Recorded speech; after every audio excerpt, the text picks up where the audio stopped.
여보, 공기 좋잖아. 난 금방 다녀올게. 그 말을 남기고 남편은 한겨울 바닷가에 저를 혼자 두고 떠났습니다. 움직일 수도 없는 저를 남겨둔 채 말이죠. 그런데 차가 사라진 뒤 저는 천천히 휴대폰을 들어 전화를 걸었습니다. 그리고 그 전화 한 통으로 모든 게 뒤집히기 시작했습니다. 구독과 좋아요로 함께 해주시면 다음 이야기 제작에 큰 힘이 됩니다. 그럼 지금부터 그날의 이야기를 들려드리겠습니다. 저는 사고 이후 병원 침대 위에서 하루하루를 새어가며 살고 있었습니다. 몸은 전신이 굳은 듯 움직이지 않았고 의사 말로는 회복을 장담할 수 없다고 했습니다.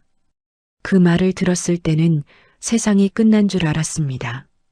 남편 강태주는 처음 몇 주 동안은 정말 성실했습니다. 아침마다 제 손을 닦아주고 물을 떠먹여주며 밤에는 제 침대 옆에 이불을 깔고 잤습니다. 그때만큼은 저도 믿었습니다. 사람은 끝까지 가봐야 안다고들 하지만 저는 그가 끝까지 제 편일 거라고 생각했습니다. 하지만 어느 날부터 남편의 손길이 조금씩 달라졌습니다. 따뜻함이 사라졌다기보다 손끝에 계산이 묻어있는 느낌이었습니다. 제 얼굴을 보면서도 눈은 제 몸이 아니라 제 곁에 놓인 서류 봉투를 먼저 훑는 것 같았습니다. 그날도 남편은 병원에 늦게 들어왔습니다. 퇴근이 늦었다며 한숨을 쉬고는 제 머리맡에 과일을 내려놓았습니다. 그런데 과일보다 먼저 꺼낸 건 가방 안의 서류들이었습니다. 그가 말했습니다. 여보, 이건 그냥 절차야. 병원에서도 하라고 했어. 남편은 제 손을 잡아 펜을 쥐게 하려 했습니다. 제 손가락이 움직이지 않는다고 믿는 사람처럼 억지로 각도를 맞추고 힘을 주었습니다. 저는 숨을 고르고 눈만 천천히 깜빡였습니다. 그가 말했습니다. 여기 사인만 하면 돼. 당신이 직접 해야 깔끔해. 저는 그 종이를 볼 수 없었습니다. 하지만 종이에서 나는 잉크 냄새와 여러 장이 겹쳐진 두께는 느낄 수 있었습니다. 남편은 제 손을 위아래로 흔들어 마치 제가 직접 사인을 하는 것처럼 만들었습니다. 그가 말했습니다. 봐, 됐지? 당신도 할 수 있네. 그 말이 이상하게 들렸습니다. 할 수 있네라는 말이 위로가 아니라 확인처럼 느껴졌습니다. 그리고 그 확인이 제 건강이 아니라 서류에 대한 것 같았습니다. 잠시 뒤 남편은 병실 창가로 가 전화를 받았습니다. 일부러 목소리를 낮췄지만 병실은 조용했고 저는 한마디 한마디를 또렷하게 들을 수 있었습니다. 사람 마음이 무너질 때는 큰 소리보다 작은 소리가 더 선명해지는 법이었습니다. 남편이 말했습니다. 응, 지금 병원. 아니, 아직 멀었대. 전신은 어렵다더라. 잠깐의 침묵이 흘렀습니다. 상대가 누구인지는 알 수 없었지만 남편의 말투는 제 앞에서의 말투와 달랐습니다. 웃는 것 같지도 않은데 입꼬리가 올라간 듯한 목소리였습니다. 남편이 말했습니다. 지금은 내가 다 하고 있지. 서류는 오늘도 하나 처리했고, 그래, 그거. 수익자 쪽은 내가 알아서 정리해. 수익자라는 단어가 제 귀에 박혔습니다. 병원에서 쓰는 말도 아니고 가족 사이에 오가는 말도 아닌데 너무 자연스럽게 흘러나왔습니다. 저는 눈을 감은 채 숨만 천천히 쉬었습니다. 남편이 통화를 끊고 돌아오자 그는 제 얼굴을 한번 보고는 바로 침대 옆 서랍을 열었습니다. 그 안에는 제가 사고 전부터 챙기던 통장과 인감 관련 서류가 들어 있었습니다. 남편은 그것을 꺼내 확인하고 다시 넣는 척하면서 손끝으로 무언가를 더듬었습니다. 그가 말했습니다. 당신 통장은 그대로지? 걱정하지 마. 내가 다 지킬게. 저는 그 말이 고맙지 않았습니다. 오히려 그 순간 지킨다는 말이 내가 가진다로 들렸습니다. 남편의 눈빛이 제 눈을 피하는데도 이상하게 확신이 들었습니다. 그는 저를 보고 있는 게 아니라 제가 남겨놓은 것들을 보고 있었습니다. 그날 밤 남편은 의자에 앉아 제 침대 옆에서 조는 척했습니다. 하지만 몇 번이고 핸드폰이 진동했고 그는 화면을 확인할 때마다 저를 한 번씩 살폈습니다. 제가 듣지 못할 거라고 믿는 사람의 습관이었습니다. 새벽이 가까워질 무렵 저는 아주 작은 감각을 느꼈습니다. 손이 아니라 발끝이었습니다. 정말 미세한 움직임이었고 착각일 수도 있었습니다. 하지만 분명히 제 몸 안에서 무언가가 깨어나고 있었습니다. 그 순간 저는 깨달았습니다. 남편의 태도가 바뀐 이유를 저는 아직 모른 척하고 있다는 것을 말입니다. 그리고 남편은 제가 평생 모를 거라고 믿고 있다는 것도 느껴졌습니다. 그날 남편이 마지막으로 불을 끄기 전에 다시 말했습니다. 여보, 걱정하지 마. 내가 있잖아. 저는 눈만 천천히 깜빡였고 속으로만 대답했습니다. 걱정은 지금부터 시작이라고요. 하지만 그 걱정이 병 때문인지 사람 때문인지 저는 그날 밤 처음으로 구분하기 시작했습니다. 그날 이후로 저는 남편의 말을 믿는 대신 그의 행동을 세기 시작했습니다. 병실에 들어오는 시간, 손에 들린 봉투의 두께, 통화가 끝난 뒤 표정이 어떻게 바뀌는지까지 전부 눈에 담아두었습니다. 움직이지 못하는 사람처럼 누워있으면 사람들은 마음까지 멈춘 줄 알고 방심하곤 했습니다. 며칠 뒤 담당 의사가 회진을 왔습니다. 의사는 제 상태를 설명하면서 재활 가능성을 조심스럽게 언급했습니다. 말끝을 흐리긴 했지만 그 말만으로도 제 가슴은 크게 요동쳤습니다. 의사가 말했습니다. 신경 반응이 아주 미세하게 돌아오는 흔적이 보였습니다. 아직 확정은 아니지만 가능성이 전혀 없는 건 아닙니다. 남편은 그 말을 듣고 고개를 끄덕였습니다. 그런데 그 표정이 이상했습니다. 기뻐하는 얼굴이 아니라 계산기를 두드리다 멈춘 사람 같은 표정이었습니다. 마치 계획에 변수가 생겼다는 얼굴이었습니다. 의사가 나간 뒤 남편은 물 한 잔을 제 입에 대주었습니다. 손길은 여전히 다정한 척했지만 손등에 힘이 들어가 있었습니다. 저는 입술만 겨우 적시고 다시 눈을 감았습니다. 남편이 말했습니다. 선영아, 의사가 괜한 희망을 주네. 괜히 기대했다가 더 힘들어지면 안 돼. 위로처럼 들렸지만 저는 그 안에서 다른 뜻을 느꼈습니다. 기대하지 말라는 말이 아니라 변수가 생기지 말라는 말처럼 들렸습니다. 저는 숨만 천천히 고르며 아무 반응도 하지 않았습니다. 그날 저녁 남편은 병실에서 저를 재우겠다며 머물렀지만 계속 복도로 나갔다 들어오기를 반복했습니다. 핸드폰 진동이 울릴 때마다 저를 한번 살피고 제가 미동도 하지 않으면 안심한 듯 문을 닫고 나갔습니다. 제가 듣지 못할 거라는 확신이 그의 발걸음을 가볍게 만들었습니다. 새벽 1시가 조금 넘었을 때였습니다. 남편은 휴게실 쪽으로 걸어갔고 그의 발소리가 멀어졌다고 느껴지는 순간 저는 아주 조심스럽게 눈을 떴습니다. 손가락 끝에는 조금씩 힘이 돌아오고 있었습니다. 그 힘으로 침대 옆 난간을 아주 살짝 밀어 몸을 움직였습니다. 소리는 거의 나지 않았습니다. 저는 천천히 몸을 낮춰 문틈 가까이로 기어갔습니다. 복도 바닥의 차가움이 정신을 더 또렷하게 만들었습니다. 휴게실에서는 남편의 목소리가 들렸습니다.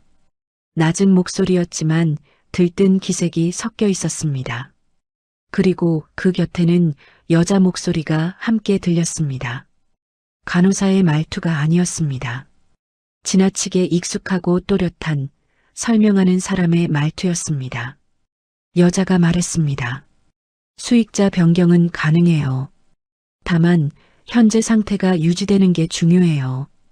호전 기록이 남으면 나중에 문제가 됩니다. 남편이 말했습니다. 그 기록은 내가 막을게. 의사도 확실히 말 못하더라. 그러니까 아직은. 여자가 말했습니다. 아직은 괜찮아요. 대신 회복하면 계획이 복잡해져요. 처리도 늦어지고 돈도 늦어지고요. 처리라는 단어가 제 심장을 움켜쥐었습니다. 사람에게 쓰는 말이 아니라 물건에 쓰는 단어 같았습니다. 저는 숨을 죽이고 더 가까이 귀를 기울였습니다. 남편이 말했습니다. 그래서 이번 달 안에 끝내려고. 바깥 공기 쐬게 하자고 하면 의심 안 해. 나도 지쳤다고 하니까 다들 이해해 주더라고. 여자가 물었습니다. 장소는요? 남편이 잠시 머뭇거리더니 말했습니다. 사람 없는 곳. 겨울 바람 세게 부는데. 그럼 사고로 보기 쉽잖아. 실종 신고하면 끝이야. 여자가 말했습니다. 당신 확실히 마음 단단하네요. 남편이 웃었습니다. 그 웃음은 제가 알던 웃음이 아니었습니다. 거래가 성사됐을 때 나오는 웃음이었습니다. 남편이 말했습니다. 내가 지금까지 뭘 참고 살았는데 이제는 내 인생도 살아야지. 그 말을 듣는 순간 속에서 무언가 무너졌습니다. 참고 살았다는 말이 제가 짐이었다는 고백처럼 들렸기 때문이었습니다. 그때 휴게실 문이 열리는 소리가 났습니다. 저는 숨을 죽이고 다시 병실로 몸을 끌었습니다. 팔꿈치에 힘을 주어 바닥을 거의 끌리지 않도록 천천히 움직였습니다. 침대 옆에 도착했을 때는 이마에 땀이 맺혀 있었습니다. 잠시 뒤 남편이 병실로 들어왔습니다.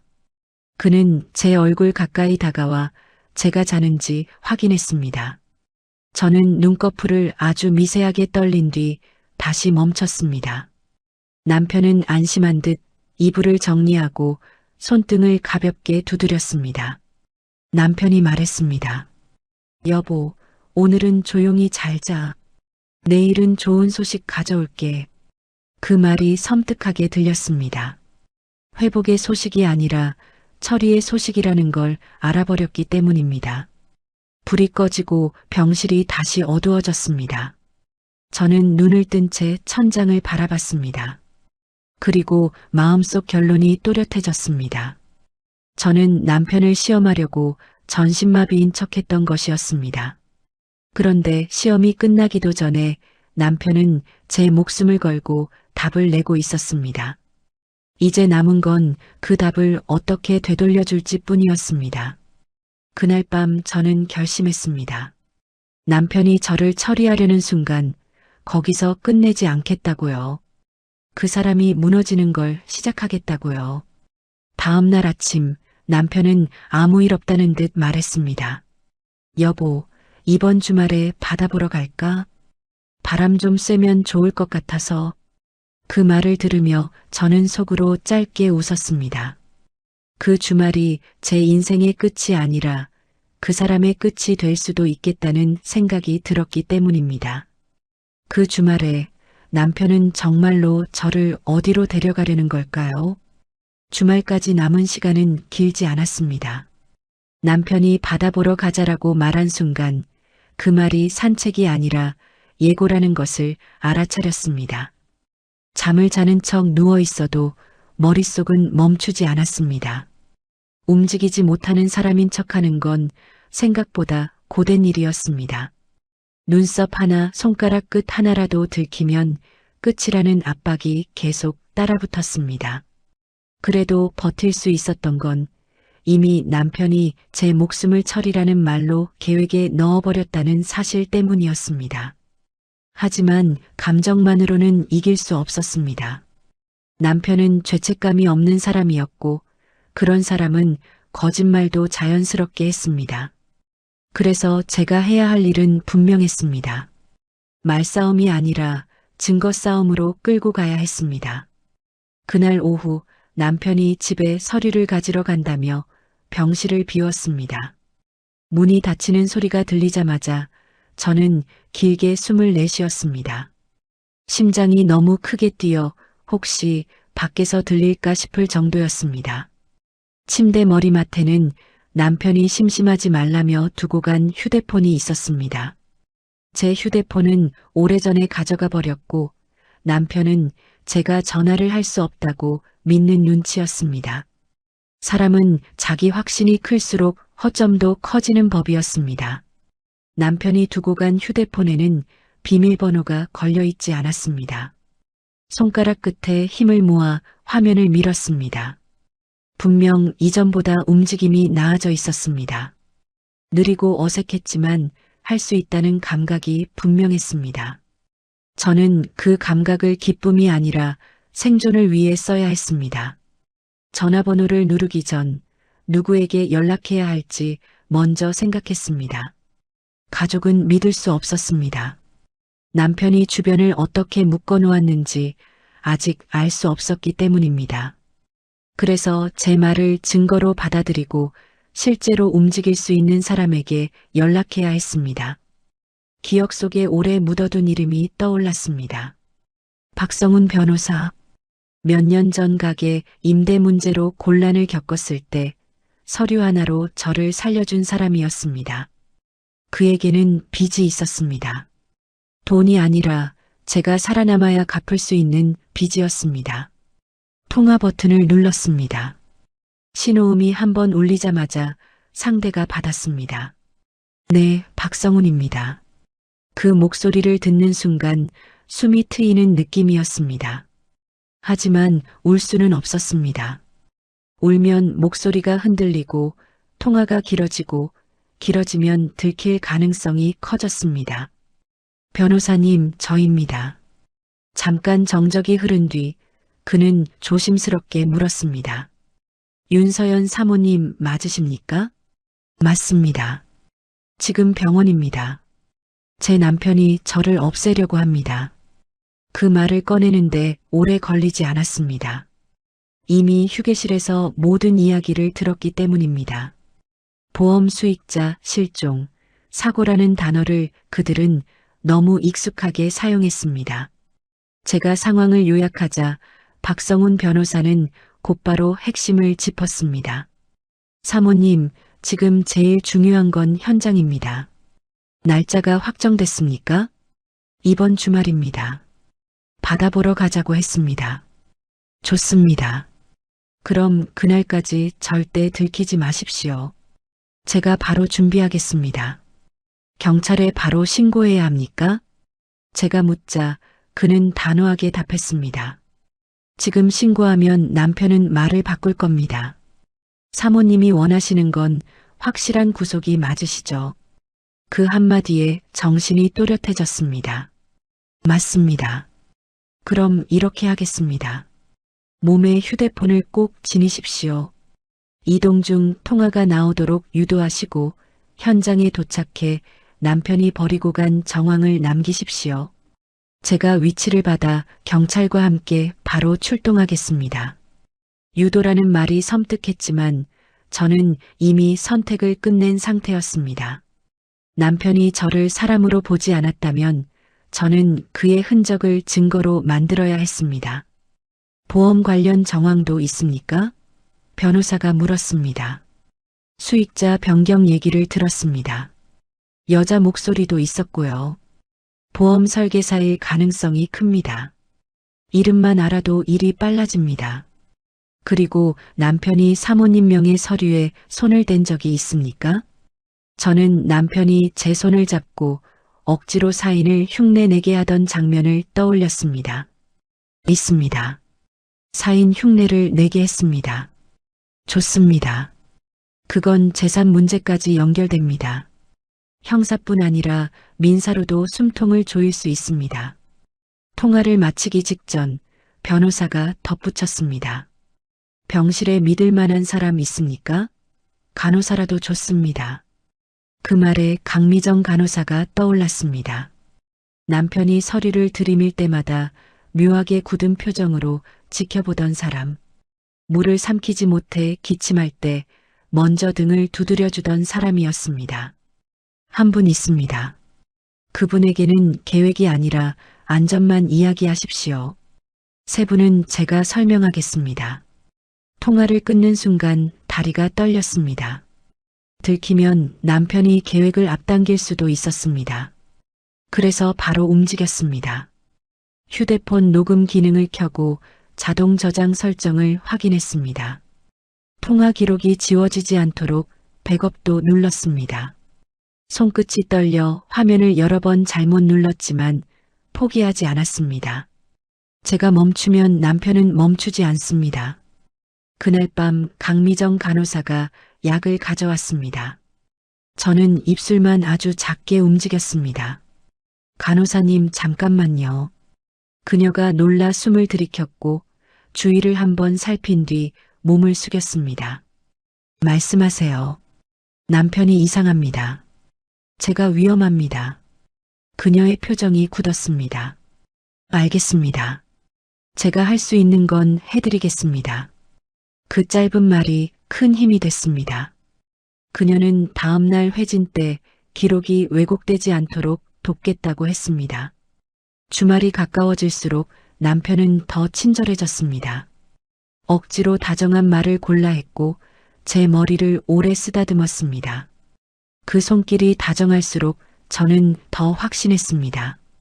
저건 사랑이 아니라 정리였습니다. 출발 당일 아침 창밖은 희뿌옇게 얼어 있었습니다. 남편은 밝은 목소리로 말했습니다. 여보, 오늘 공기 좋다. 바닷바람 쐬면 기분도 나아질 거야. 저는 아무것도 모르는 사람처럼 눈만 천천히 깜빡였습니다. 주차장에 도착해 차에 오르는 순간 저는 담요 속에서 손가락을 조금 움직였습니다. 휴대폰이 옆구리에 닿아 있었습니다. 변호사의 말대로 몸에 지니고 있었습니다. 화면을 보지 않고도 익숙해진 감각으로 녹음 버튼을 눌렀습니다. 차 문이 닫히고 안전벨트가 채워졌습니다. 남편은 시동을 걸며 중얼거렸습니다. 이제 끝내자. 그 말이 귀에 또렷하게 박혔습니다. 그리고 저는 알았습니다. 지금부터는 제가 당하는 시간이 아니라 제가 잡는 시간이라는 것을요. 차가 지하 주차장을 빠져나와 눈발 속으로 올라갔습니다. 잠시 뒤 남편은 블루투스 통화를 연결했습니다. 그리고 그때 낯익은 여자의 목소리가 차 안에 흘러들어왔습니다. 차 안은 히터 바람이 뜨거울 정도로 나왔습니다. 그런데 제 몸은 따뜻해지지 않았습니다. 따뜻함이 스미기도 전에 마음이 먼저 얼어붙었습니다. 남편은 운전대를 잡고 라디오를 켜더니 곧바로 블루투스 통화를 연결했습니다. 화면에 뜬 이름은 짧았습니다. 지혜. 그 두 글자가 제 속을 긁었습니다. 휴게실에서 들었던 그 여자 목소리와 지금 스피커에서 흘러나오는 목소리가 겹쳤기 때문입니다. 여자가 말했습니다. 오빠 출발했어? 남편이 말했습니다. 응, 지금 나왔어. 아직 도심이야. 여자가 말했습니다.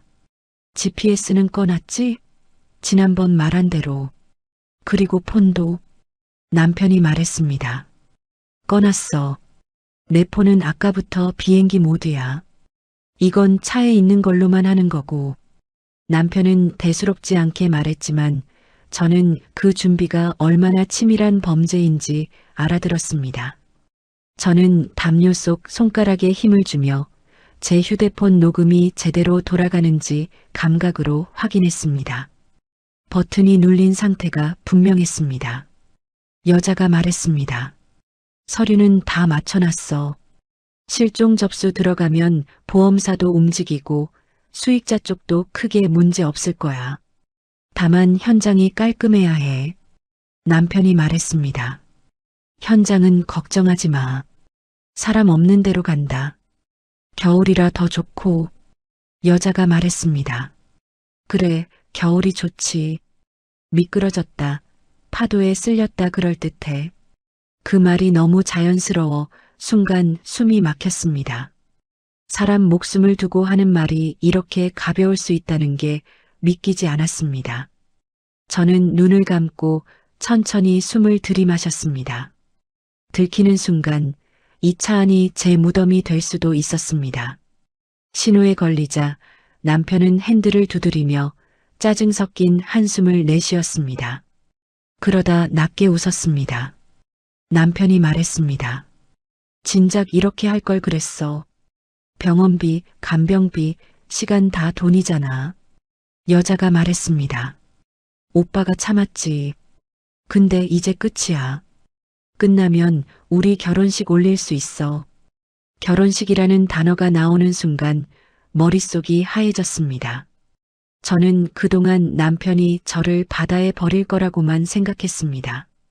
그런데 이들은 이미 제가 사라진 다음 장면까지 말하고 있었습니다. 축배와 결혼식까지요. 남편이 말했습니다. 그래. 식장도 거의 잡아놨어. 날짜만 확정하면 돼. 여자가 말했습니다. 오빠, 그럼 부동산은? 그거 정리되면 결혼식도 더 크게 할 수 있잖아. 남편이 말했습니다. 그게 문제야. 인감이 없어. 내가 그걸 못 찾아서. 여자가 말했습니다. 그럼 지금은 어떻게 넘어가? 남편이 말했습니다. 대리 서류로 담보부터 잡아놨어.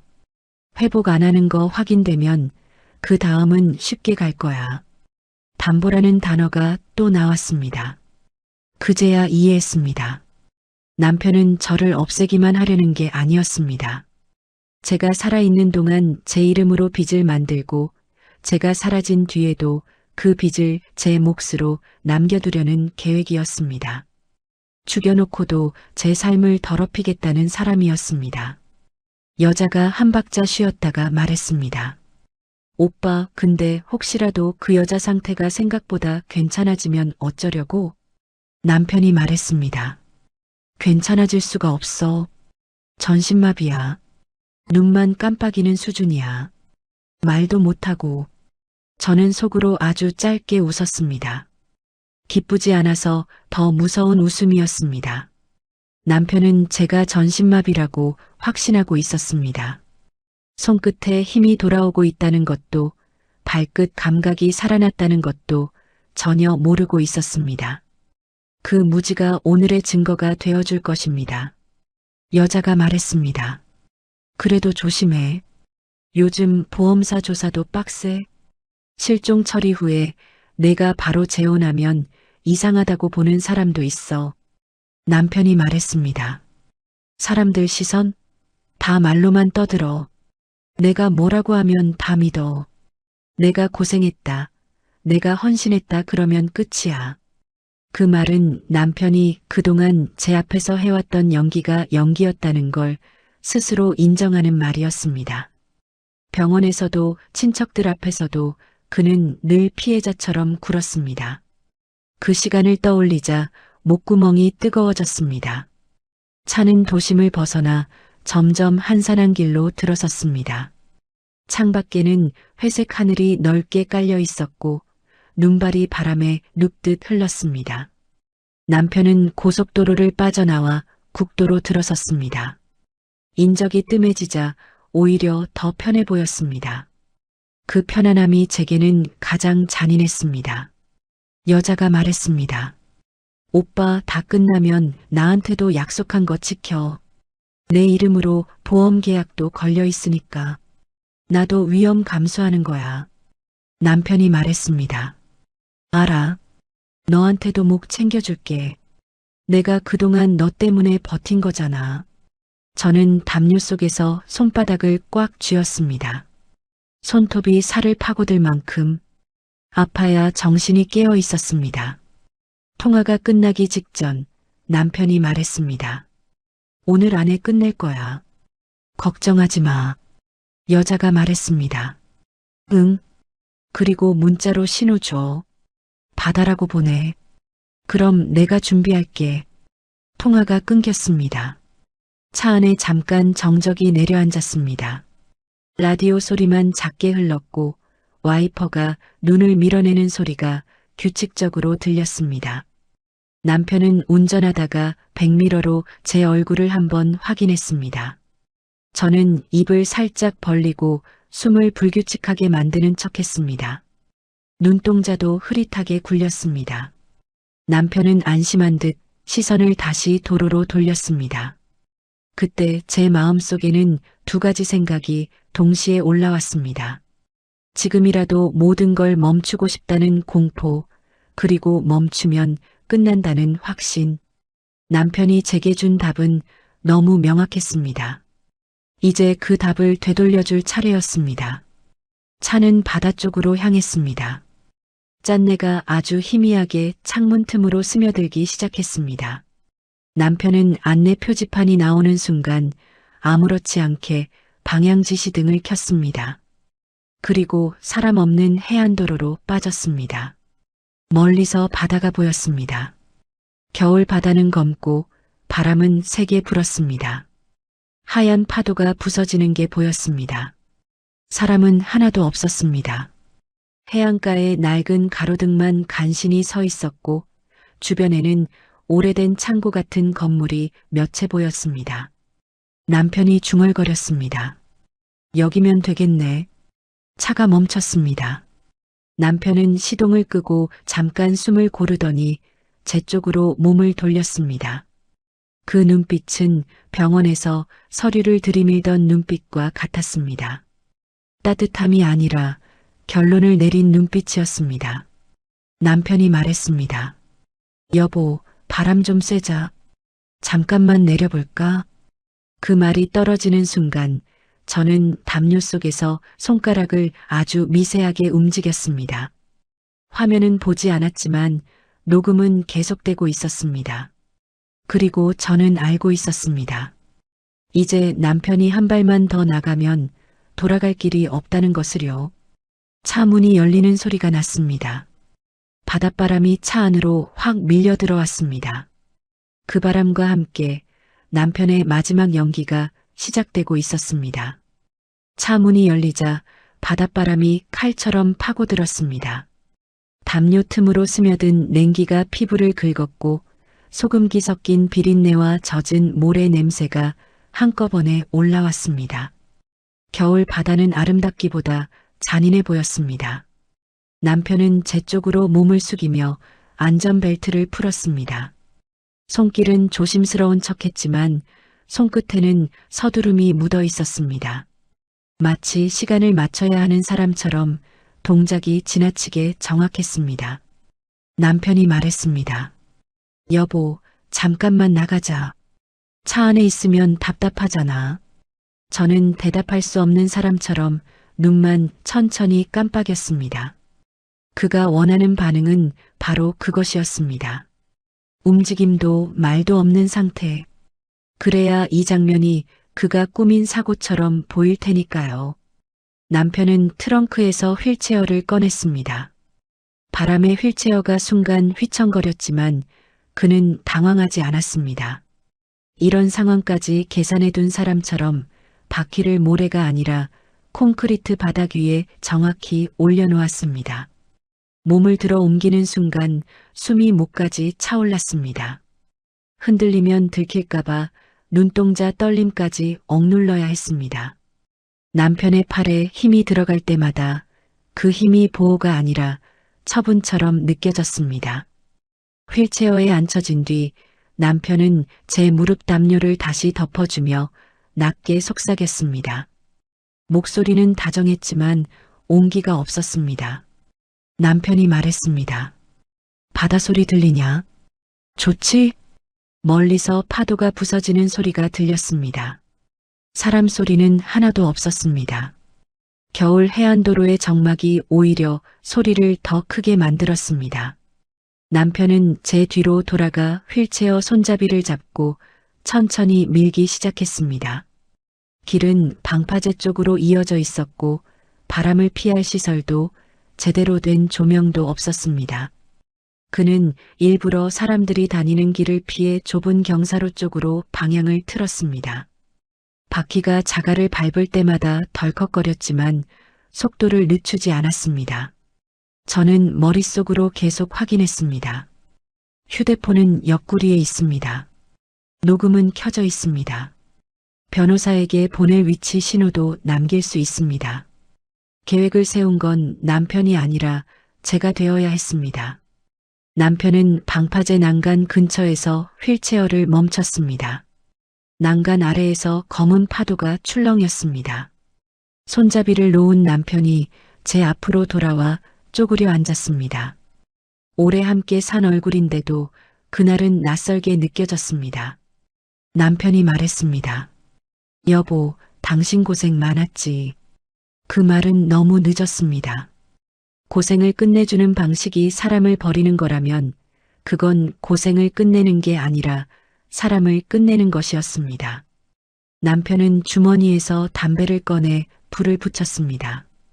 바람을 등지고 피웠지만 연기는 제 얼굴 쪽으로 흘러왔습니다. 기침이 올라왔지만 참았습니다. 작은 반응 하나가 살아있다는 신호가 될 수 있었기 때문입니다. 남편은 담배를 한 모금 빨고 낮게 말했습니다. 남편이 말했습니다. 미안하다. 나도 어쩔 수가 없었다. 그 말은 사과가 아니라 변명처럼 들렸습니다. 그리고 그 변명의 끝에는 늘 돈이 있었습니다. 남편이 말했습니다. 나도 사람인데 나도 살 길이 있어야지. 너 이대로 있으면 끝이 없잖아. 그가 말한 끝은 간병의 끝이 아니라 자기 인생이 시작되지 않는다는 뜻이었습니다.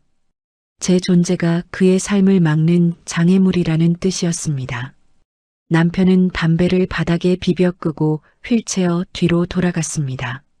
손잡이를 잡자 휠체어가 난간 쪽으로 조금 밀렸습니다. 심장이 크게 뛰었습니다. 하지만 몸은 움직이지 않았습니다. 그는 정말로 떨어뜨릴 생각은 없어 보였습니다. 그가 원하는 건 추락사가 아니라 실종이었습니다. 흔적 없이 사라지는 것. 시간이 지날수록 보험과 돈 문제가 움직이게 만드는 방식이었습니다.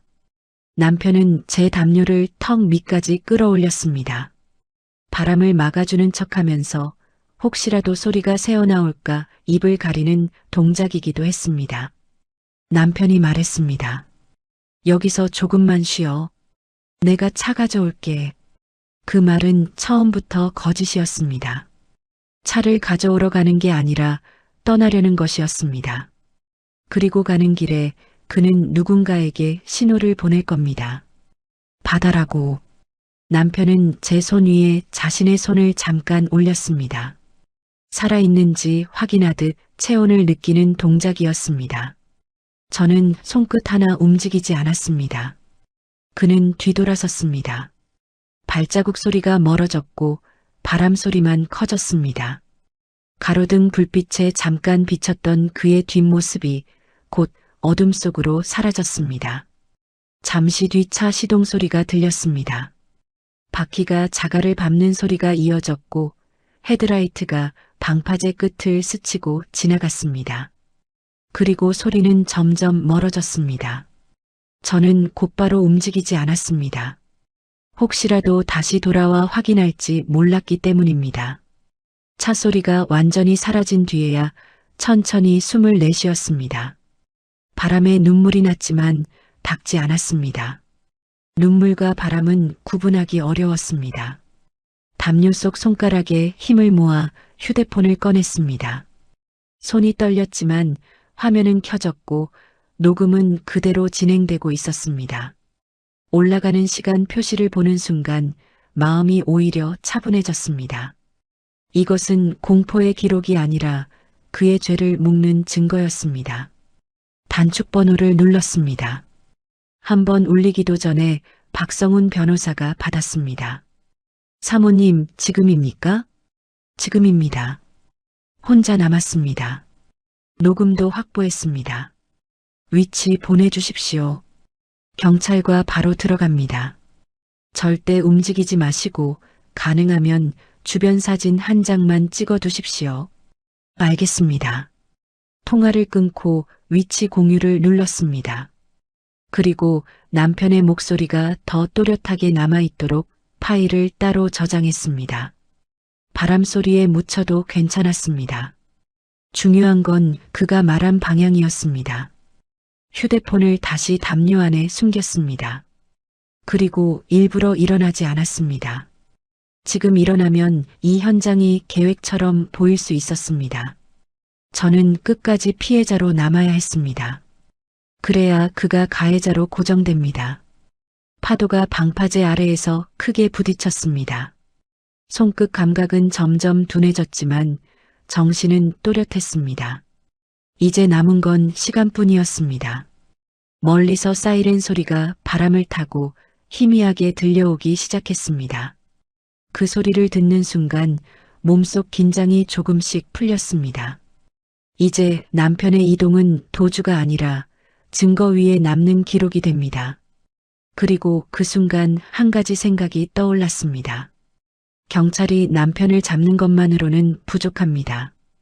그는 지금 어디로 가서 무엇을 하려는 걸까요? 남편은 지금 그 여자에게 정말로 바다라는 문자를 보냈을까요? 사이렌 소리는 처음엔 바람에 섞여 멀게 들렸습니다. 그런데 시간이 지날수록 점점 또렷해졌고 파도 소리 위로 얇게 칼집을 내듯 파고들었습니다. 저는 휠체어에 그대로 앉아 있었습니다. 몸이 굳어서가 아니라 지금 이 순간만큼은 제가 피해자로 남아 있어야 했기 때문입니다. 헤드라이트가 방파제 입구를 훑었습니다. 곧이어 경찰차 2대와 구급차가 들어왔고 문이 열리자 급한 발소리가 어둠을 가르며 가까워졌습니다. 바람이 너무 세서 처음엔 말이 잘 들리지 않았지만 누군가 제 이름을 부르는 소리는 분명했습니다. 윤서연 사모님 맞으십니까? 형사의 목소리였습니다. 저는 눈을 천천히 깜빡이고 입술만 아주 미세하게 떨었습니다. 그들은 제가 전신마비라고 믿어야 했습니다. 여기까지 끌려온 정황이 선명해져야 했습니다. 박성훈 변호사가 제 옆으로 다가왔습니다. 코트깃을 세운 채 얼굴에는 바람보다 더 차가운 표정이 서려 있었습니다. 그는 제 담요를 살짝 젖히며 낮은 목소리로 말했습니다. 사모님, 지금부터는 제가 진행하겠습니다. 녹음 파일은 살아있지요? 저는 아주 작게 고개만 끄덕였습니다. 좋습니다. 휴대폰은 경찰에게 먼저 넘기지 마시고 저에게만 주십시오. 원본 보존이 제일 중요합니다. 저는 담요 안쪽으로 손을 움직여 휴대폰을 꺼냈습니다. 손끝이 얼어 감각이 둔했지만 화면에 녹음 시간이 계속 올라가는 걸 확인하는 순간 마음이 조금 내려앉았습니다. 박성훈 변호사는 휴대폰을 받아 곧바로 네트워크를 차단했고 비행기 모드 파일을 잠금 처리했습니다. 그리고 형사에게 또렷하게 말했습니다. 현장 사진부터 찍으십시오. 휠체어 위치, 바퀴 자국, 담요 상태, 난간까지 거리, 그리고 차량이 서 있었던 자리부터 방파제까지 동선 확보가 필요합니다. 형사들이 즉시 움직였습니다. 한 명은 바닥에 쪼그려 앉아 바퀴 자국을 촬영했고 다른 한 명은 방파제 끝부터 주차된 자리까지 동영상으로 훑었습니다. 바람에 모자가 날릴 뻔했는데도 멈추지 않았습니다. 저는 그 모습을 보며 속으로 생각했습니다. 남편이 꾸민 건 사고였지만 지금 이곳은 이미 사건이 되고 있다고요. 구급대원이 제 체온을 확인하며 말했습니다. 사모님, 저체온 위험이 있습니다. 병원으로 이동하셔야 합니다. 저는 대답 대신 눈만 깜빡였습니다. 그러자 박성훈 변호사가 제 대신 답했습니다. 이동은 하되 진술은 변호인 입회하에 진행합니다. 그리고 병원 이동 전 피해자 상태 기록을 현장에서 먼저 남겨두십시오. 형사들은 고개를 끄덕이며 메모했습니다. 변호사는 핵심 정황을 간단히 정리해 전달했습니다. 남편이 바다로 데려가자고 한 말, 차량 블루투스 통화, 바다라는 문자가 신호라는 내용. 말로 하면 흐려질 것들을 그들은 기록으로 고정하고 있었습니다. 그런데 그때였습니다. 제 휴대폰이 진동했습니다. 이 휴대폰은 남편이 모르는 폰이었습니다.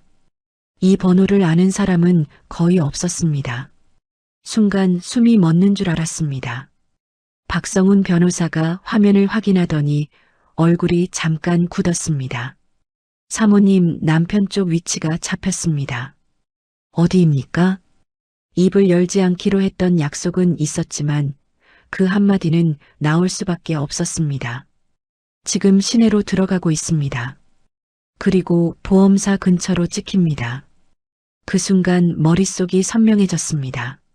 남편은 도망치는 게 아니었습니다. 일을 마무리하러 가는 중이었습니다. 실종 접수, 보험 관련 접촉, 그리고 내연녀와 합류. 순서가 너무 분명했습니다. 박성훈 변호사가 낮게 말했습니다. 오늘 밤 안에 남편 움직임을 잡아야 합니다. 현장 유기만으로도 구속 사유는 됩니다. 하지만 보험 사기 실행 정황까지 붙이면 도망갈 길이 완전히 막힙니다. 형사가 물었습니다. 지금 바로 체포할까요? 변호사는 고개를 저었습니다. 지금은 체포보다 입증이 먼저입니다. 보험사나 공범과 접촉하는 순간을 잡으면 공범 구조가 명확해집니다. 형사가 짧게 고개를 끄덕였습니다. 저는 숨을 길게 들이마셨습니다. 남편이 믿는 건 언제나 내가 말하면 다 믿는다는 확신이었습니다. 그 확신이 무너지는 순간 그는 버틸 힘을 잃게 됩니다. 구급차에 실리기 직전 박성훈 변호사가 제 귀에 속삭였습니다. 사모님, 이동 중에는 제가 파일을 정리하겠습니다. 보험사 조사팀과 동시에 움직이겠습니다. 사모님은 가능한 한 피해자로만 남아 계셔야 합니다. 저는 천천히 고개를 끄덕였습니다. 제가 먼저 소리치면 남편은 아내가 이상하다고 물타기할 겁니다. 제가 해야 할 일은 분노를 증거로 바꾸는 것이었습니다. 구급차 안에서 담요를 덮는 순간 변호사가 급히 적은 메모를 제 손에 쥐어주었습니다. 남편이 내연녀에게 보낼 신호 문자 받아 예상 합류 장소 해오름 호텔 라운지, 보험사 접촉 예상 동해 중앙보험 강릉 지점. 그 글자를 보는 순간 손끝이 다시 떨렸습니다. 남편은 지금 제가 방파제에서 얼어 죽었을 거라고 믿고 있을 겁니다. 그 믿음이 그를 더 대담하게 만들 것입니다. 구급차 창밖으로 도시 불빛이 보이기 시작했습니다. 겨울밤의 불빛은 화려했지만 차가웠습니다. 저는 그 불빛을 보며 속으로 다짐했습니다. 오늘은 울지 않겠습니다. 오늘은 끝까지 확인하겠습니다.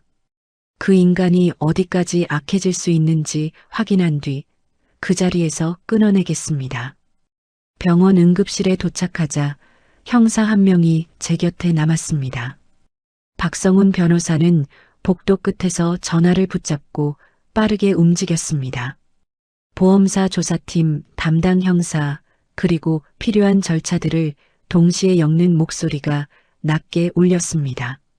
그리고 그때 형사가 조용히 말했습니다. 사모님, 남편 차량이 지금 막 해오름 호텔 지하주차장으로 들어갔습니다.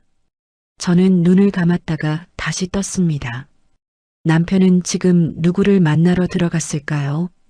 그리고 그곳에서 어떤 말로 제 죽음을 축배 삼으려 할까요? 해오름 호텔 지하주차장으로 들어갔습니다. 그 말을 듣는 순간 머릿속이 차갑게 정리되었습니다. 남편은 도망치는 게 아니었습니다. 계획의 마지막 조각을 맞추러 가고 있었습니다. 제 실종을 사고로 만들고 보험과 재산을 자기 손으로 넘겨받는 단계로요. 응급실 침대 위에서 산소 포화도 측정기가 규칙적으로 울렸습니다. 간호사가 담요를 한 겹 더 덮어주었지만 추위는 피부가 아니라 생각에서 올라왔습니다. 박성훈 변호사는 복도 끝에서 전화를 붙잡고 있었습니다. 목소리는 낮았지만 말의 속도는 빨랐습니다. 동해중앙보험 강릉지점 조사팀 담당 형사 그리고 누군가에게 같은 내용을 반복해 확인하고 있었습니다. 잠시 뒤 형사가 제 옆으로 다가와 말했습니다. 사모님, 지금 출동합니다. 호텔 라운지로 올라가는 동선을 잡겠습니다. 박성훈 변호사가 제 쪽으로 돌아왔습니다. 그는 제 손에 종이컵 물을 쥐어주며 말했습니다. 사모님은 여기 계셔야 합니다. 대신 한 가지 동의만 받겠습니다. 그가 서류 한 장을 꺼냈습니다. 휴대폰 녹음 파일, 위치 기록, 그리고 병원 상태 기록을 수사 자료로 제출하는 동의서였습니다. 저는 펜을 잡는 대신 손가락 끝으로 서류 아래쪽을 꾹 눌러 의사를 표시했습니다. 박성훈 변호사가 그걸 확인하고 조용히 고개를 끄덕였습니다. 좋습니다. 지금부터는 제가 돈길부터 막겠습니다. 형사님은 몸길을 잡으시고요. 그 말이 이상하게 확실한 안도감을 줬습니다. 남편의 몰락은 감옥 하나로 끝나면 안 됩니다. 남편이 진짜로 두려워하는 건 죄가 아니라 손에서 빠져나가는 돈과 체면이었습니다. 박성훈 변호사는 제 휴대폰에서 필요한 파일을 복사해 별도의 저장 장치에 옮겼습니다. 원본을 건드리지 않기 위해서였습니다. 그리고 조사팀에 보낼 자료 목록을 정리했습니다. 통화 녹음 시간대, 블루투스 연결 기록, 받아라는 신호 문자, 이동 경로, 말로 하면 흐려질 것들을 숫자와 기록으로 고정시키는 작업이었습니다. 그 사이 복도 TV에서는 뉴스가 흘러나오고 있었습니다. 지나가는 사람들은 무심하게 화면을 스쳤습니다. 저는 그걸 보며 생각했습니다. 오늘 밤 누군가의 인생이 무너져도 세상은 아무 일 없다는 듯 돌아갑니다. 그래서 더더욱 제가 제 인생을 제가 지켜야 했습니다. 1시간쯤 지나 박성훈 변호사의 휴대폰이 울렸습니다. 그는 화면을 확인하자마자 전화를 받았습니다. 몇 마디만 듣고도 표정이 굳었습니다. 확인했습니다. 라운지 맞습니까? 테이블 위치도요. 전화를 끊자마자 그는 제게 짧게 말했습니다. 두 사람 해오름 호텔 라운지에 앉아 있습니다. 이미 샴페인 주문했습니다. 샴페인이라는 단어가 제 속을 뒤집었습니다. 제가 방파제에서 얼어 죽었을 거라고 믿으며 축배부터 들고 있는 겁니다. 인간이 이렇게까지 가벼울 수 있다는 사실이 참담했습니다. 곧바로 형사에게서 다시 연락이 왔고 박성훈 변호사가 스피커폰으로 받았습니다. 라운지 진입했습니다. 남편과 여성 동행 확인. 여성은 보험 설계사 오지혜로 특정됩니다. 현재 대화 내용 녹음 중입니다. 그 말이 끝나자 박성훈 변호사가 아주 짧게 숨을 웃듯 내쉬었습니다. 웃음이라기보다 잡았다에 가까운 소리였습니다. 형사님, 그 자리에서 합의나 사과 같은 말이 나오면 그대로 잡아두십시오. 자백이 됩니다. 보험 관련 서류가 오가는 순간 즉시 증거로 확보하십시오. 저는 눈을 감았다가 떴습니다. 보고 싶지 않다고 생각했지만 동시에 보고 싶었습니다. 남편이 어떤 얼굴로 제 죽음을 말하는지 그걸 알아야 끝이 난다고 느꼈기 때문입니다. 잠시 뒤 박성훈 변호사의 폰으로 짧은 영상 하나가 들어왔습니다. 라운지 CCTV를 확보해 받은 화면을 촬영한 것이었습니다. 소리는 없었지만 장면만으로 충분했습니다. 남편 강태준은 테이블에 앉아 있었고 맞은편에는 오지혜가 있었습니다. 그녀는 깔끔한 정장 차림이었고 서류 봉투를 테이블 위에 놓고 있었습니다. 남편은 그 봉투 위에 손을 얹고 고개를 끄덕이며 웃고 있었습니다. 저도 모르게 손끝이 굳었습니다. 슬픔은 늦게 왔습니다. 먼저 온 건 모욕이었습니다. 결혼이라고 믿었던 시간이 저 봉투 한 장처럼 거래되는 느낌이었습니다. 그때 스피커폰에서 형사의 목소리가 다시 들려왔습니다. 지금 남편이 말했습니다. 이제 실종 접수만 하면 끝이라고요. 그리고 여성은 수익자 변경도 문제없다고 답했습니다. 박성훈 변호사가 즉시 말했습니다. 좋습니다. 그 문장 확보하셨죠? 이제 현장 유기와 보험 실행이 연결됩니다. 진행하십시오. 스피커폰 너머로 소리가 겹쳤습니다. 의자 끄는 소리, 발걸음, 그리고 낮지만 단호한 목소리. 강태준 씨, 자리에서 일어나십시오. 살인미수 및 유기치상 혐의로 긴급 체포합니다. 짧은 정적이 흘렀습니다. 그리고 곧 남편의 목소리가 터져나왔습니다. 당황한 사람이 숨을 급하게 들이마실 때 나는 소리까지 그대로였습니다. 무슨 소리야, 내가 뭘 했다고. 우리 와이프는 병원에. 형사가 끊었습니다. 방파제 현장 확인했습니다. 피해자 위치 추적 및 통화 녹음 자료 확보했습니다. 오지혜의 목소리가 얇게 떨렸습니다. 저는 상담만 저는 보험 설계사라서. 형사가 말했습니다. 지금 이 자리에서 보험 사기 실행 정황이 확인됩니다. 서류는 압수합니다. 그 다음부터는 소리가 뒤엉켰습니다. 누군가 남편의 손을 막는 소리, 테이블 위 샴페인 잔이 탁하고 부딪히는 소리, 웅성거리는 사람들, 그리고 남편이 낮게 욕설을 내뱉는 소리까지. 박성훈 변호사가 제 옆에서 조용히 말했습니다. 사모님, 여기서 끝이 아닙니다. 지금부터가 시작입니다. 계좌 동결, 담보 중지, 가압류 돈길이 먼저 끊깁니다. 저는 고개를 끄덕였습니다. 그런데 이상했습니다. 속이 시원하기보다 가슴이 텅 비어가는 느낌이었습니다. 복수의 순간을 상상했는데 막상 현실이 되자 인간이었던 시간이 한꺼번에 빠져나가는 듯 했습니다. 그때 형사가 다시 연락했습니다. 사모님, 피의자가 계속 합의 보자고 합니다. 지금 병원으로 이동해서 피해자 확인 절차 진행하겠습니다. 얼굴 마주칠 가능성이 큽니다. 저는 눈을 천천히 깜빡였습니다. 피하지 않겠습니다. 오늘 밤 끝내야 합니다. 남편이 마지막으로 기대는 게 가족이라는 말과 합의라면 그 말이 입 밖으로 나오는 순간 잘라내야 했습니다. 남편은 지금도 제가 어디까지 알고 있는지 모르고 있을까요? 새벽 공기는 병원 복도에서도 차가웠습니다. 몸이 아니라 마음이 먼저 얼어붙는 느낌이었습니다. 형사들이 들어오기 전부터 저는 이미 발끝에 감각이 차갑게 깨어있는 걸 느끼고 있었습니다. 복도 끝에서 발소리가 몰려왔습니다. 평소 병원의 발소리와 달랐습니다. 일정하고 무겁고 사람을 끌고 올 때 나는 소리였습니다. 쇠가 부딪히는 소리도 섞여 있었습니다.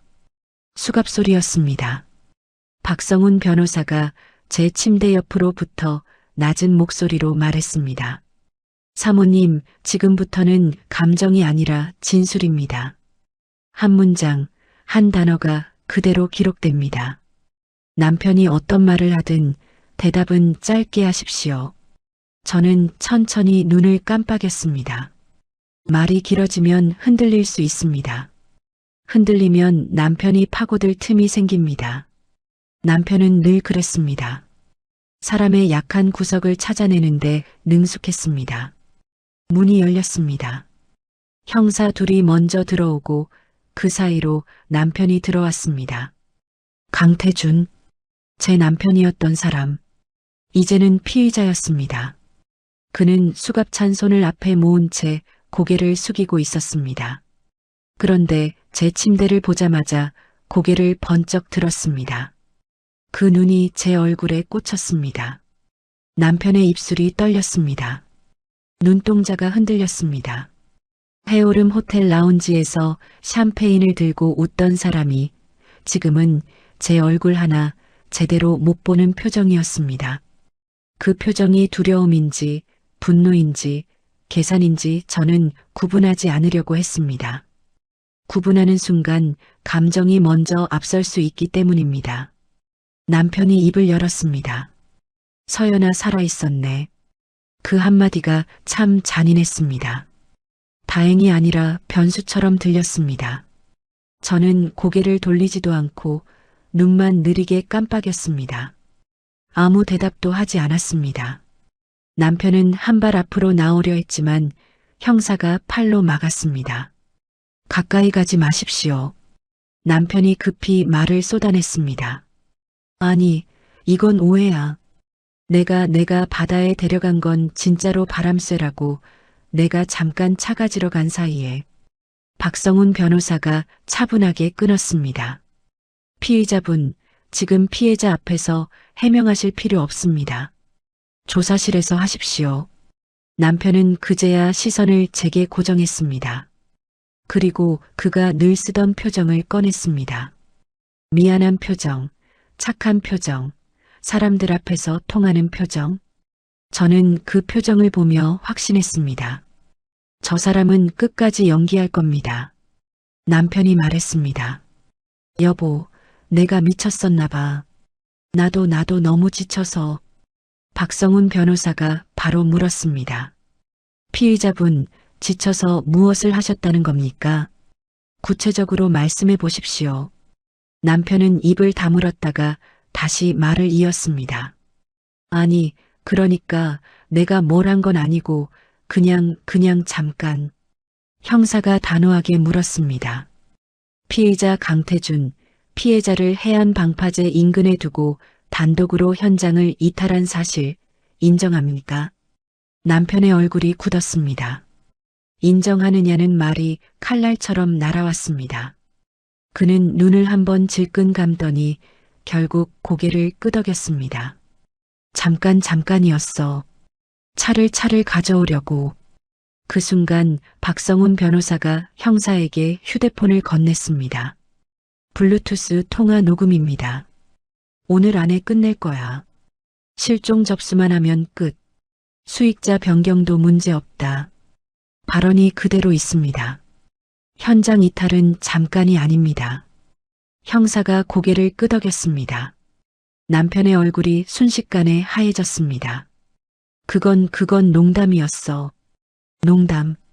사람 목숨을 두고 농담이라니. 속이 울렁거렸습니다. 하지만 저는 얼굴을 움직이지 않았습니다. 지금은 증거의 시간입니다. 여기서 제가 감정으로 무너지면 남편은 그 틈으로 빠져나갈 겁니다. 그런데 남편의 시선이 제 담요 쪽으로 내려갔습니다. 아주 미세하게 눈빛이 바뀌었습니다. 뭔가를 눈치챈 듯 했습니다. 제가 완전히 무력하지 않을 수도 있다는 가능성을요. 남편이 숨을 들이마시며 말했습니다. 서연아, 너 지금. 박성훈 변호사가 즉시 말했습니다. 피해자에게 접근하려는 시도는 제지해 주십시오. 형사가 남편을 한 걸음 뒤로 물렸습니다. 남편은 더 말을 잇지 못했습니다. 그 순간 저는 한 가지를 선택했습니다. 이제는 연기만으로 끝내지 않겠습니다.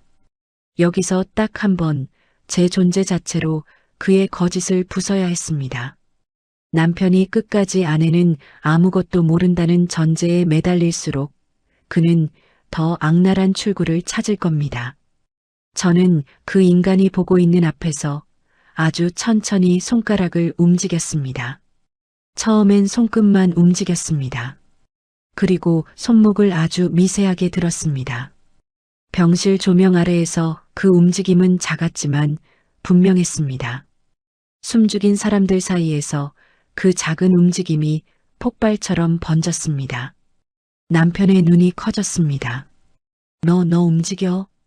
그 말이 나오는 순간 저는 더 이상 죽어가는 피해자로 남지 않기로 결심했습니다. 저는 살아있는 증인이 되어야 했습니다. 저는 천천히 침대 난간을 잡고 상체를 일으켰습니다. 간호사가 놀라 다가오려 했지만 박성훈 변호사가 손으로 제지했습니다. 지금은 제가 해야 할 순간이었습니다. 남편은 입을 벌린 채 아무 말도 하지 못했습니다. 그의 표정에서 연기가 사라지고 진짜가 드러났습니다. 공포와 당황, 그리고 그 아래에 깔린 분노. 저는 숨을 고른 뒤 또렷하게 말했습니다. 당신이 나를 바다에 버리겠다고 말한 날부터 나는 이미 증거를 모으고 있었어요. 남편이 터지듯 외쳤습니다. 미친 거야? 그럼 지금까지 다 속인 거야? 박성훈 변호사가 즉시 끼어들었습니다. 피의자분, 지금 발언은 계획과 인식을 스스로 인정하는 취지로 기록될 수 있습니다. 신중하십시오. 남편은 그제야 입을 다물었지만 이미 늦었습니다. 그는 방금 속였다는 단어를 스스로 꺼냈습니다. 제가 속인 게 아니라 그가 속고 싶어서 속은 겁니다. 제가 무력하길 바랐고, 제가 사라지길 바랐고, 그래서 제 상태를 확인할 생각조차 하지 않았습니다. 저는 남편을 똑바로 바라봤습니다. 눈을 피하지 않았습니다. 그리고 가장 짧고 중요한 문장만 말했습니다. 당신은 나를 죽이려 했습니다. 그 한 문장이 병실 공기를 바꿨습니다. 변명이 끼어들 공간이 없어졌습니다. 형사가 남편의 어깨를 잡고 말했습니다. 피의자 강태준, 추가 조사 진행합니다. 이동하십시오. 남편은 끌려가면서도 계속 제 쪽을 돌아봤습니다. 그 눈빛은 울먹임이 아니었습니다. 분노였습니다. 제가 살아있다는 사실을 받아들이지 못하는 분노였습니다. 문이 닫히기 직전 남편이 마지막으로 내뱉었습니다. 너도 같이 망해. 나만 죽을 줄 알아? 그 말이 병실에 남았습니다. 박성훈 변호사가 낮게 말했습니다. 사모님, 저 발언도 협박으로 기록됩니다. 오늘 밤 형사사건은 거의 굳었습니다. 저는 고개를 끄덕였지만 마음은 오히려 더 또렷해졌습니다. 남편이 말한 같이 망한다는 말은 협박이면서도 동시에 신호였습니다. 그가 아직 숨겨둔 돈 문제의 조각이 있다는 신호.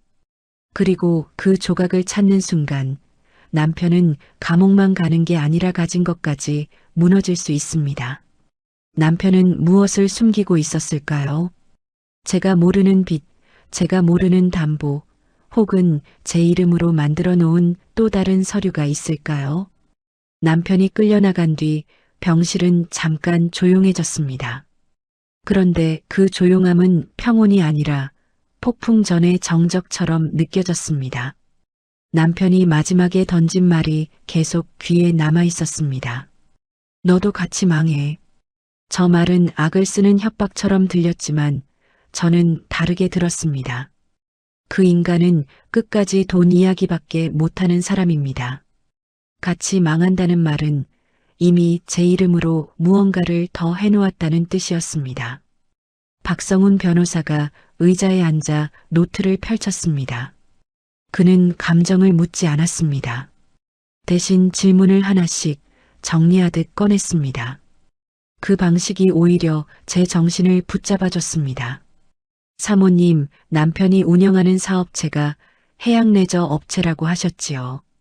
저는 고개를 끄덕였습니다. 사모님 명의가 들어가 있습니까? 대표, 공동대표, 연대보증, 담보, 어떤 형태든. 그 질문에 숨이 막혔습니다. 저는 사업에는 이름을 걸지 않으려 했습니다. 남편이 늘 말했습니다. 당신은 몸이 약하니 내가 알아서 할게. 저는 그 말을 믿었습니다.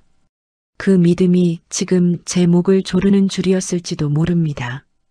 제 명의로 보증을 섰을 가능성이 있어요. 몇 년 전 장비를 바꿀 때 은행에서 뭔가를 들이밀었는데 남편이 대신 설명했어요. 박성훈 변호사의 눈빛이 즉시 달라졌습니다. 그는 곧바로 형사에게 전화를 걸었습니다.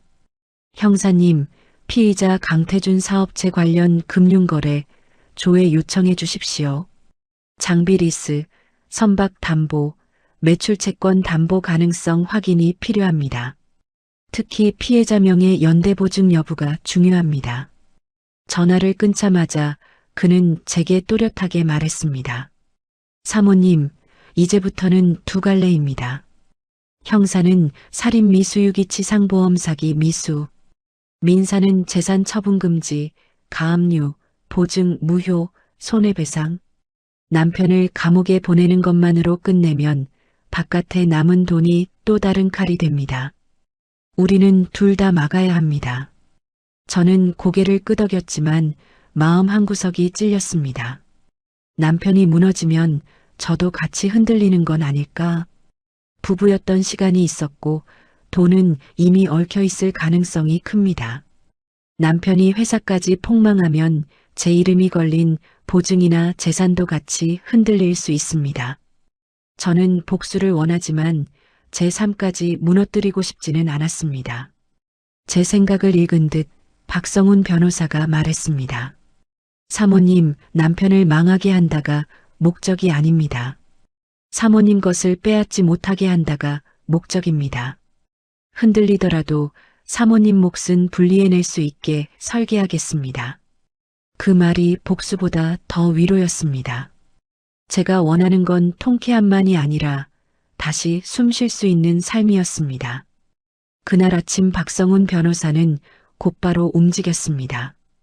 병원을 나가지도 않은 채 노트북을 펼쳐 서류를 만들었습니다. 지급정지 요청, 가압류 신청, 처분금지 가처분, 열람등사 신청, 금융거래 정보 제출 요구. 낯선 단어들이었지만 저는 그걸 보며 처음으로 알았습니다. 법은 감정이 아니라 종이로 사람을 살리는 장치라는 거리요. 오전이 되자 형사가 다시 들어왔습니다. 서류 봉투를 들고 있었습니다. 표정이 무겁게 굳어 있었습니다. 사모님, 확인됐습니다. 피의자 사업체 부채가 꽤 큽니다. 박성훈 변호사가 바로 물었습니다. 어느 정도입니까? 형사는 서류를 넘기며 답했습니다.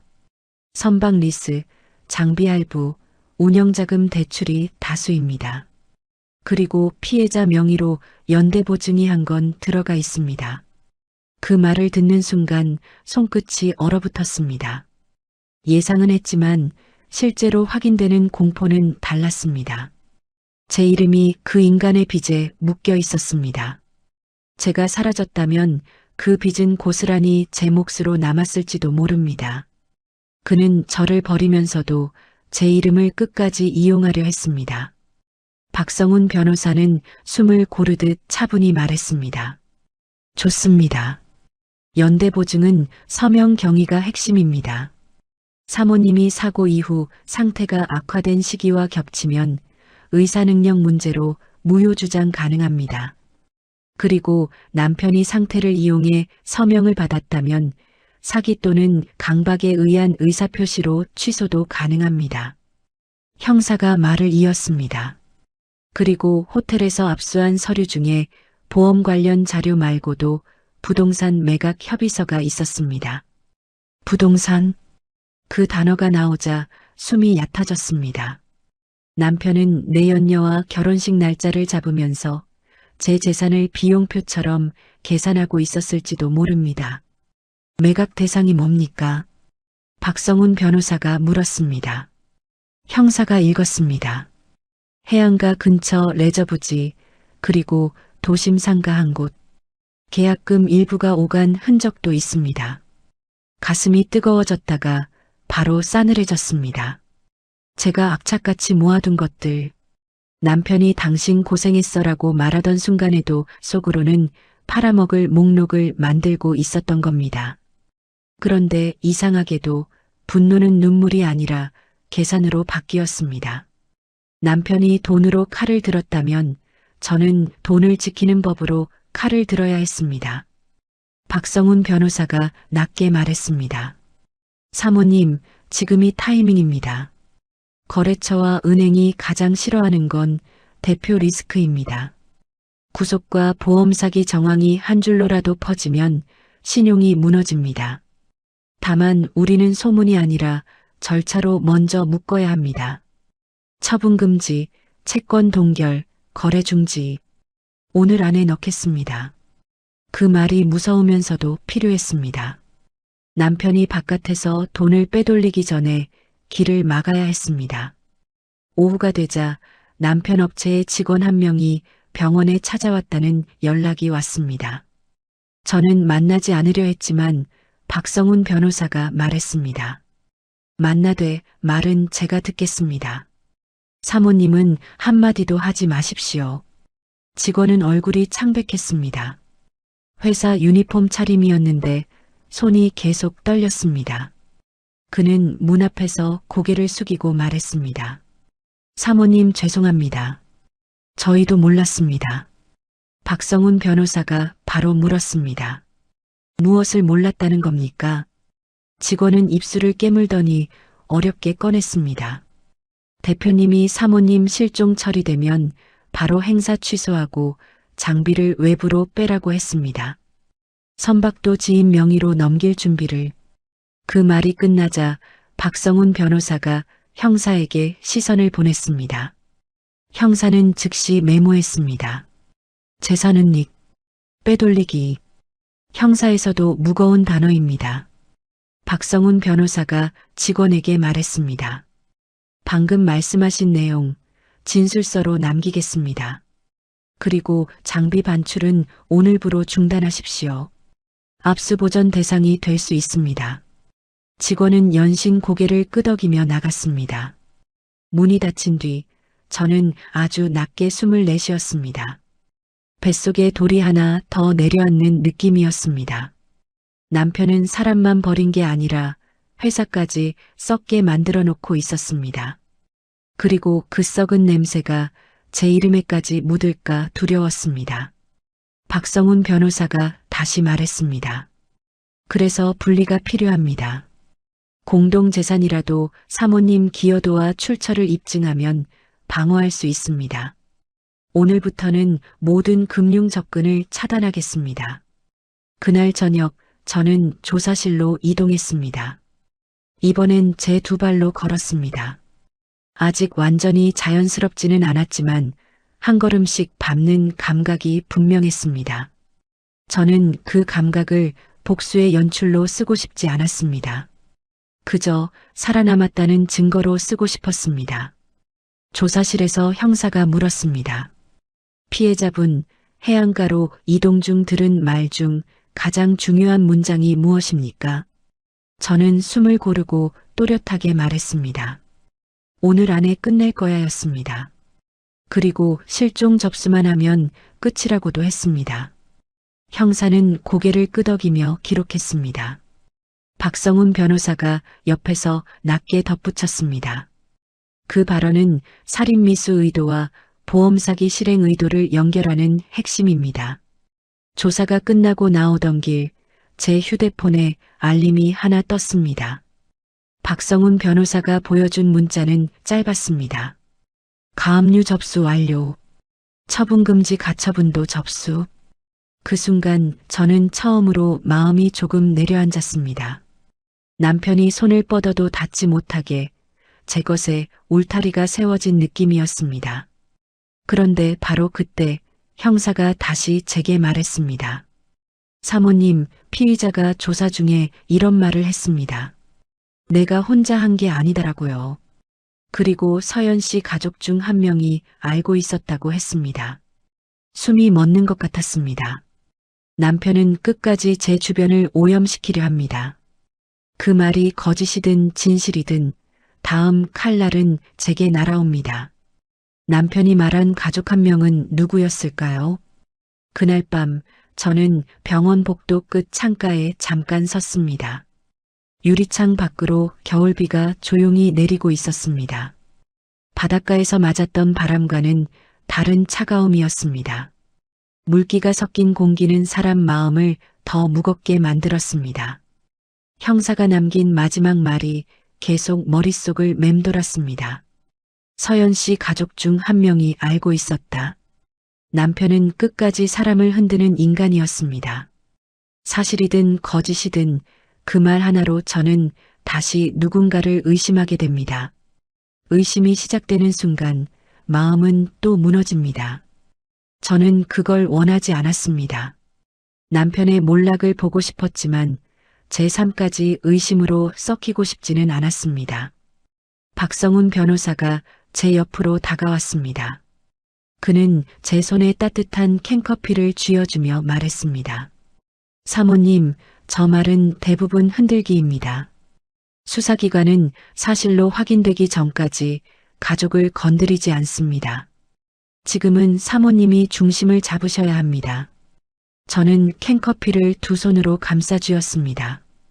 온기가 손끝으로 퍼지면서 감각이 조금씩 돌아오는 느낌이 들었습니다. 결국 저는 묻게 되었습니다. 변호사님, 남편이 망하면 저한테 좋은 겁니까? 복수의 통쾌함은 잠깐입니다. 삶은 그 뒤에도 계속 이어집니다. 남편 회사가 무너지면 제 이름이 걸린 보증과 재산도 같이 흔들릴 수 있습니다. 저는 그 파편까지 각오했던 건 아니었습니다. 박성훈 변호사가 고개를 끄덕였습니다. 좋은 질문입니다. 그래서 방향을 바꿔야 합니다. 망하게 한다가 아니라 빼앗기지 않는다로요. 형사 처벌로 도망을 막고 민사 절차로 돈길을 막고 그 다음에 사모님 몫을 안전하게 떼어내는 겁니다. 그 말은 복수보다 현실적인 결말이었습니다. 그리고 저는 그 결말이 더 마음에 들었습니다. 남편이 원했던 건 제 죽음이 아니라 제 재산이었습니다. 그 재산을 지키는 것이 가장 확실한 응징이기도 했습니다. 이틀 뒤 남편에게 구속영장이 발부됐습니다. 살인미수와 유기치상, 보험사기 미수 정황이 함께 묶였기 때문이었습니다. 호텔 라운지에서 했던 말, 실종 접수만 하면 끝이라는 녹음이 결정적이었다고 형사는 말했습니다. 하지만 더 큰 타격은 돈에서 시작됐습니다. 보험사는 즉시 수익자 변경 시도와 관련된 내부 조사를 시작했고 남편이 접촉했던 지점에는 본사 감사가 내려왔습니다. 보험 설계사 오지에는 단순 상담이었다고 주장했지만 호텔에서 압수된 서류와 메시지 그리고 녹음이 겹치면서 공범 혐의를 피하기 어려워졌습니다. 은행도 움직였습니다. 제명의 연대보증건이 피해자 상태를 이용한 강박 및 사기 가능성으로 분쟁 절차에 들어가면서 추가 집행이 즉시 중단됐습니다. 담보 연장도 막혔고 남편 업체 계좌 일부는 동결됐습니다. 거래처 몇 곳은 납품을 중단했고 예약 고객들은 환불을 요구하기 시작했습니다. 해양레저업은 계절을 타는 사업이었습니다. 겨울은 버티는 시기인데 그 시기에 현금 흐름이 막히면 회사는 숨이 막힙니다. 남편은 그걸 알고 있었을 겁니다. 그래서 더 조급했던 겁니다. 며칠 뒤 구치소에서 남편이 면회 신청을 넣었다는 연락이 왔습니다. 저는 한참 고민하다가 박성훈 변호사에게 물었습니다. 가야 합니까? 그는 고개를 저었습니다. 가지 마십시오. 사모님이 가는 순간 남편은 모든 걸 대화로 바꿔치기 하려 할 겁니다. 지금은 기록으로만 끝내야 합니다. 저는 그 말대로 했습니다. 남편의 편지와 면회 신청, 그리고 뒤늦은 사과까지 모두 감정이 아니라 증거로만 묶어두기로 했습니다. 대신 저는 다른 곳으로 향했습니다. 제가 제 손으로 산 상가 건물의 등기소였습니다. 그리고 제 이름으로 된 통장과 카드, 모든 비밀번호를 바꾸는 날이었습니다. 누군가의 아내로 살던 방식에서 제 이름으로 사는 방식으로 돌아가는 날이었습니다. 한 달 뒤 첫 공판이 열렸습니다. 법정에서 남편은 마지막까지 말했습니다. 진짜로 죽이려 한 게 아닙니다. 저는 그냥 그 말이 이어지기 전에 검사가 녹음 파일을 재생했습니다. 오늘 안에 끝낼 거야. 실종 접수만 하면 끝. 수익자 변경도 문제없다. 법정안이 조용해졌습니다. 남편은 입술만 달싹였고 더 이상 말이 나오지 않았습니다. 오지에도 고개를 숙였습니다. 그녀의 손이 계속 떨리는 모습이 보였지만 저는 더 이상 그 사람에게 감정을 쓰고 싶지 않았습니다. 판사가 말했습니다. 피고인의 행위는 우발적이라고 보기 어렵습니다. 계획성이 인정됩니다. 그 한 문장이 남편의 얼굴을 완전히 무너뜨렸습니다. 그때 저는 깨달았습니다. 통쾌함은 상대가 무너지는 순간이 아니라 제가 끝까지 흔들리지 않았다는 사실에서 온다는 것을요. 민사 절차도 이어졌습니다. 가압류는 유지됐고 처분금지 가처분도 인용됐습니다. 남편이 손댈 수 있는 재산은 점점 줄어들었습니다. 제 명의로 묶였던 보증은 다툼이 시작됐고 제 기여도와 자금 출처를 정리한 자료가 법원에 제출됐습니다. 저는 남편이 망하는 걸 바라지 않기로 했습니다. 하지만 남편이 제 이름으로 살아남는 것은 더 이상 허락하지 않기로 했습니다. 겨울이 끝나갈 즈음 저는 다시 바닷가를 찾았습니다. 그날의 방파제가 아니라 사람들이 있는 해변이었습니다. 아이들이 모래를 밟고 뛰어다니고 커피를 들고 걷는 사람들도 있었습니다. 저는 그 평범한 풍경을 바라보며 생각했습니다. 복수의 화려함이 아니라 일상의 조용함으로 돌아가고 싶다고요. 바다를 보며 조용히 숨을 들이마셨습니다. 파도 소리는 여전히 컸지만 이제는 위협이 아니라 배경처럼 느껴졌습니다. 그리고 제 마음속으로 한 문장을 정리했습니다. 내 인생은 누군가의 손에 실려가는 짐이 아니었습니다. 내 인생은 내 이름으로 걸어가야 했습니다. 집으로 돌아오는 길, 박성훈 변호사에게서 문자가 왔습니다. 사모님, 오늘 최종 판결 선고일이 확정됐습니다. 그리고 남편 업체 매각 시도는 법원에서 전부 제지됐습니다. 사모님 명의 재산도 안전하게 분리되고 있습니다. 저는 그 문자를 한참 바라봤습니다. 이제야 정말 숨이 조금 쉬어지는 느낌이었습니다. 복수는 법정에서 끝난 게 아니라 제가 제 이름으로 다시 살아갈 수 있게 된 순간 끝난 것 같았습니다. 그리고 마지막으로 이 이야기를 듣고 계신 분들께 조용히 말씀드리고 싶습니다. 누군가가 여러분의 인생을 처리하려는 순간이 온다면 그때 가장 중요한 건 복수가 아니라 자신을 지키는 일입니다. 자신을 지키고 나면 그 다음은 자연스럽게 따라옵니다. 오늘 이야기가 마음의 작은 여운으로 남았다면 잠들기 전 잠시 여러분의 삶도 따뜻하게 돌아보는 시간이 되셨으면 합니다.